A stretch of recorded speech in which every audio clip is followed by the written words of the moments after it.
Soyez bénis du studio de télévision vidéo toddchannel.org dans notre émission Le Lion de Juda rugit de la porte de Bruxelles, Belgique. Nous avons commencé donc un thème, je bâtirai mon église, Matthieu 16.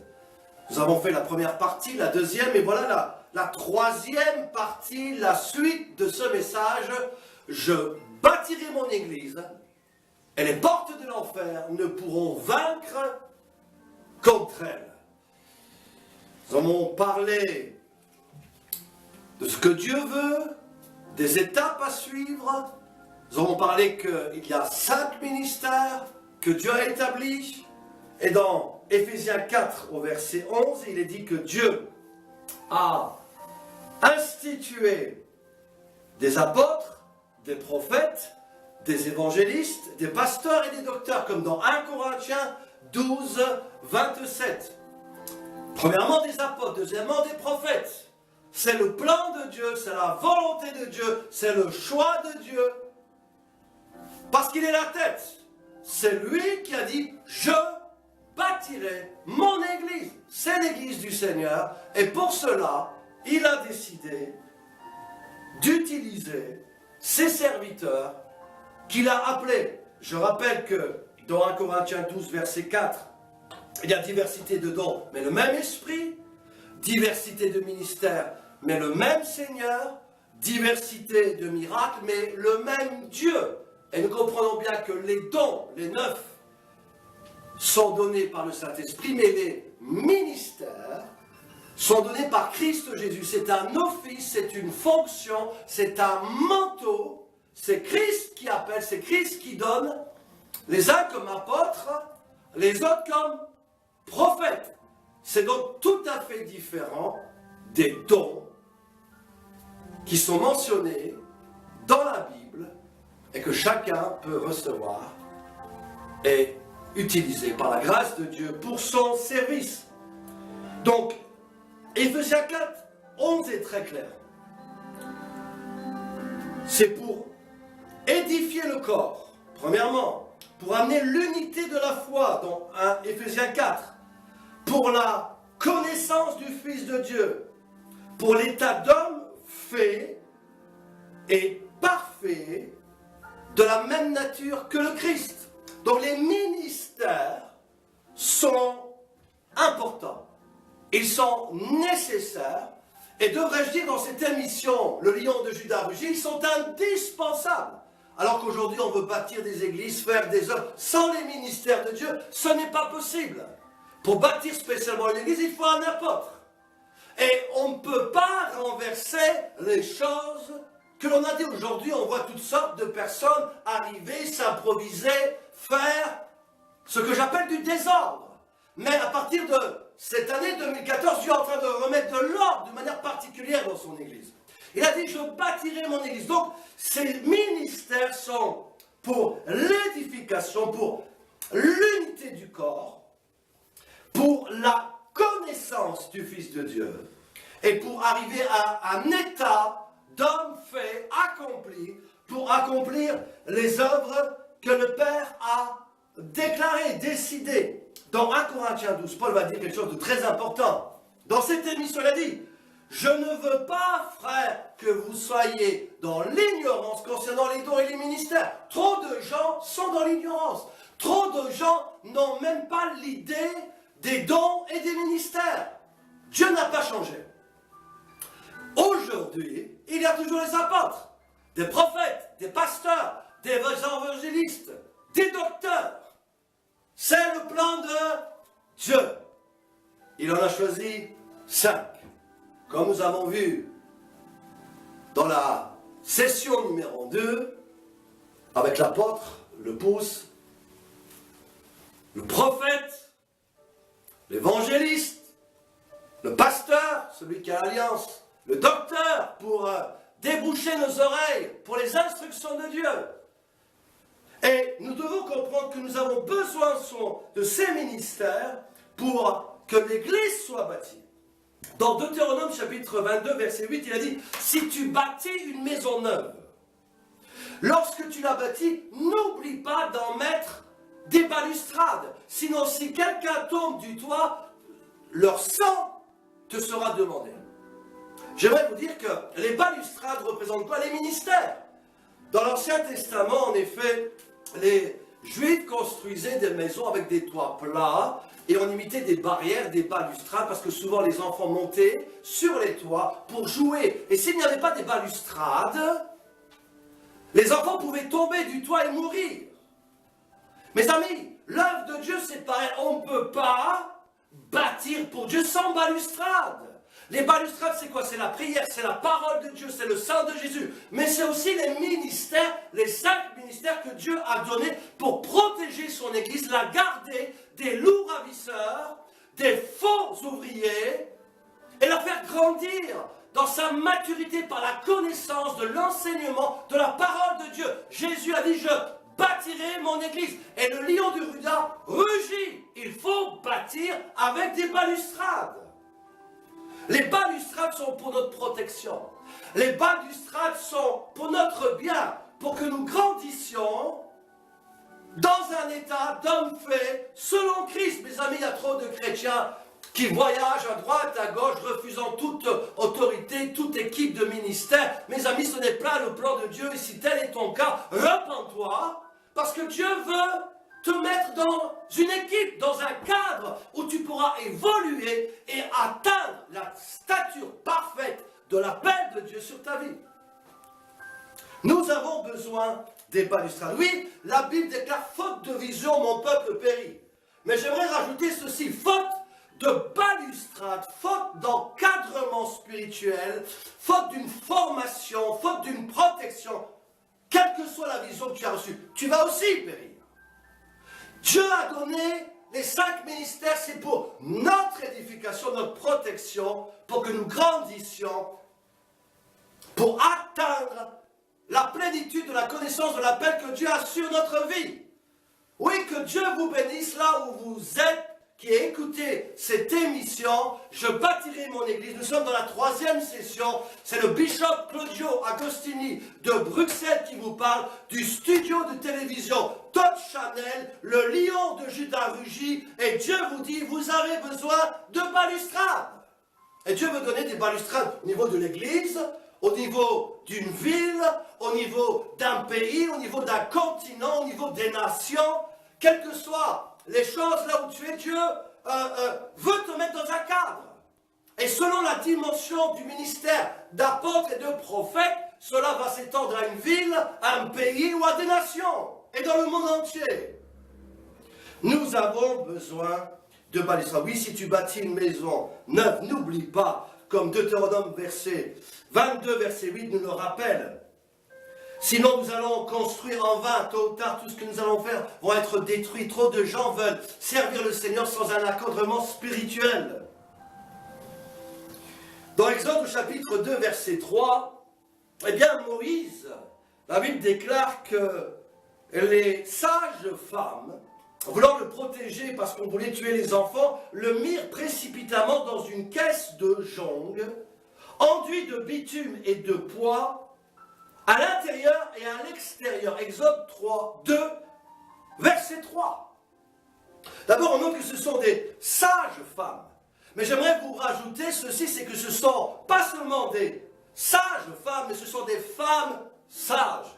Que Dieu bénisse et cherche et trouve encore dans le monde entier des femmes sages et des hommes sages pour bâtir selon le modèle de Dieu et pour mettre des balustrades, pour protéger, sauver, et que cette vision puisse arriver à terme. Sinon, cet accouchement spirituel terminera par un avortement, et Dieu veut que tu vives, et vives en abondance. Ils ont mis du poids à l'intérieur et à l'extérieur de la caisse. Le poids était pour empêcher la filtration, le pourrissement extérieur et intérieur.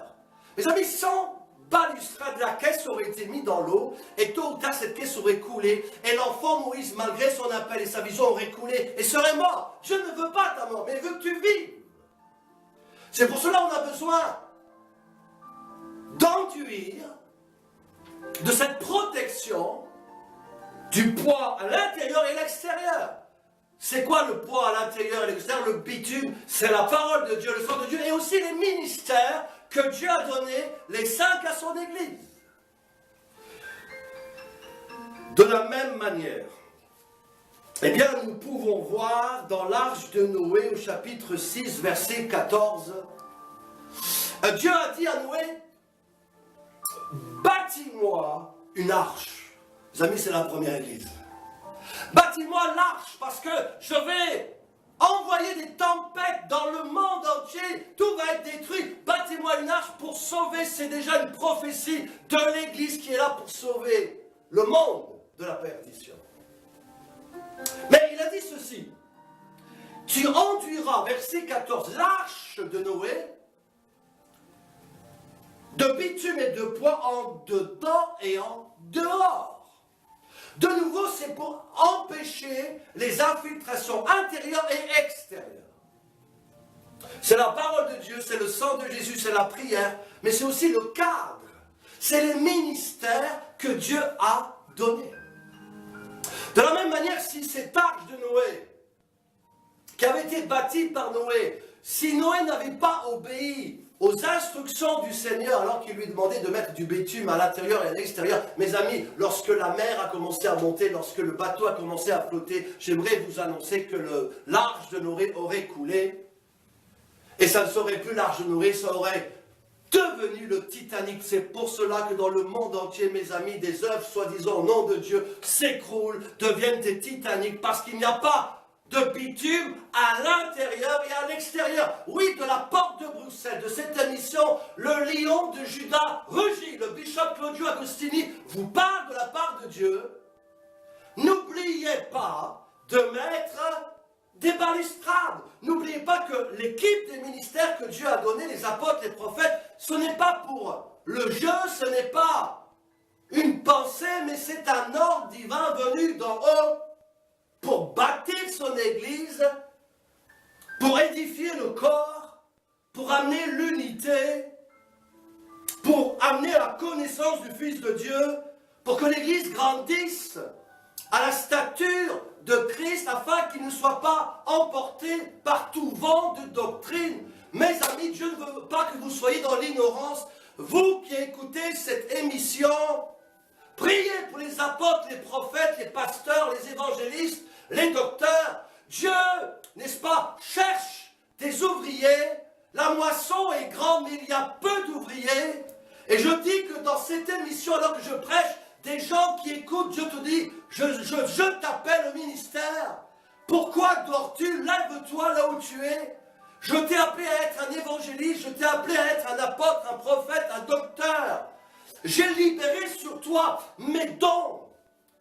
Certains qui m'écoutent ont été bloqués dans le ministère. C'est comme tes dons ont été paralysés. Au nom de Jésus, toi qui écoutes cette émission, je débloque cela.